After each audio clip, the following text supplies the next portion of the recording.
See this, yeah? That was great. Fantastic. Okay, brilliant, brilliant. I wasn't sure whether to butt in to the end of the music. I wanted to hear it play out, you know? Yeah, me too, actually. I was good lad, South here. You can't beat Tribe Called Quest, can you? We can have Paddy's background music, you know. Yeah, you know, I thought Q-Tip might articulate things better than me, but we'll see. That's true of most issues in life, though, isn't it? Let's see how we get on. Listen, thank you so much. Firstly, for everyone for putting this on, and for everyone who's presenting. Again, I'm super envious of everyone else's presentation skills, and you'll see me groaning under the weight of PowerPoint. But yeah, so I'll get on with it anyway. Yeah, so my presentation is entitled "A Sport for All," and it's based on my current sociology PhD research project into the emergent sport of three-sided football. Having first become involved in the game in 2016, I need to disclose my position as a player researcher and one who in fact was part of a team that accidentally won the second World Cup in Kassel, Germany during the summer of 2017. Given that the third World Cup was due to be held this May at Dulwich Hamlets in South London, it's great to get the chance to present here in lieu of that title defence. So, my talk today will provide a brief overview of the game and its various trajectories over the last 25 years, from its emergence in the anarcho-politics of the early 90s through to its recent sportification and wider use in pedagogical contexts from Alabama to Bogota. In particular, I will detail the heterotopic nature of three-sided football and how, despite its recent codification and formalization, continues to exist within what Kennedy and Kennedy would define as an ontological uncertainty, at once a form of Marxist political praxis, a competitive sport, and also an unlikely form of performance art. Firstly, I'll explain a brief history of the sport, which takes us back to the epochal 92-93 campaign. Whilst the inaugural season of the newly established English Premier League was ushering in a whole new game for fans and clubs alike, a footballing year zero with which to sweep away the violent excesses which have blighted the game over the previous decades. At the Glasgow Anarchist Summer School, a group of activists, artists, architects, and of course footballers were realizing an alternative to mainstream football.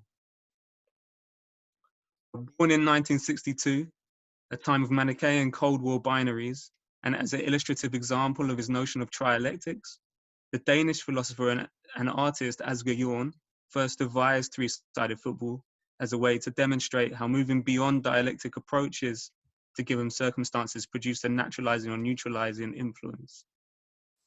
The game remained a purely philosophical exercise until a member of the newly revived London Psychogeographical Association found a text whilst translating some of Jorn's work and suggested a game be played.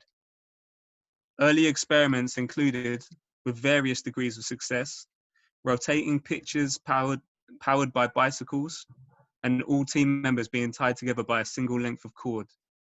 These were interweaved with fanciful stories of its use as a training device for autonomous astronauts preparing for life on the outer edges of the solar system, and presumably the political one as well. From these early chaotic games, it has since been played across the globe by football lovers, left-wing activists, situationists, and artists seeking an alternative to both mainstream politics and the hyper-commodification of elite football. Not one for downplaying the radical consequences of trialectical football, an early pamphlet promoting games in East London detailed how three-sided would eventually bring down the capitalist system as an intervention into the sports industrial complex. And I quote, "It deconstructs the mythic bipolar structure of conventional football, where us and them struggle mediated by the referee mimics the way the media and the state pose themselves as neutral elements in a class war." Sorry. Although the structure and the form of the game remain contested and loose, the central premise is as follows: a hexagonal pitch, 3 teams, 3 goals, 3 20-minute thirds of play, and 1 ball. The aim to concede the least. Indicative of its plurality and diffusion, three-sided matches have been staged as political protest games in Turkey, Azerbaijan, France, and Lithuania, celebrations of inclusivity in Malaysia and Germany, political exhibition games here in England and in the States, in New York, through to an inclusion in the philosophical symposium in Bilbao on the role of football in society. It has been championed as an alternative mode of football, but also a way to explore surrealist and situationist and fluxus ideas in contemporary culture. You'll see from this slide, different people have very different ways of coming into this game and defining it for themselves. So if you take, for example, Richard Essex from the LPA, you know, describing it not as performance art, but as an experiential process of surreal Dadaist inspired activity. Whereas Cairo at the top is obviously taking things another way, which I can leave you to read.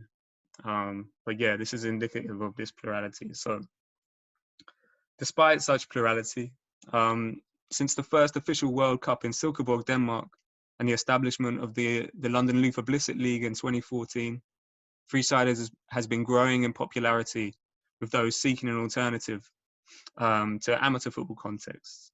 And it is within this contemporary milieu, during Three-Sided's codification and formalization, and its emergence as a competitive sport, which is the main focus of my research. Through the voices of the players, organizers, and curators, it seeks to show how Three-Sided, in its open form, has developed wildly disparate narratives of resistance, marking it as a unique site within what I am terming the alternate Soccerscape. And this is a loosely defined collection of left-wing, communitarian clubs and organizations seeking to transform football from below in contemporary culture. Now, this is on this slide as examples in London specifically. So at the bottom left, you've got Clapton CFC. Bottom right, you've got Dulwich Hamlets, where the third World Cup was supposed to be happening. And you've got some other organizations which I can speak to later, perhaps. This is in a more wider UK context. I'll leave this up for a second so you can have a look. Yeah, so equally, my research seeks to understand on the terms of those involved whether experiences of playing three-sided football have the ability to perform a revolution of the everyday, what Numerato would term a glorious symbolic act. Also, how the sport offers meaning for people in society and offers an accessible and embodied way to articulate their desires for social change through a radical sport. You can see here, this is part of the more political side.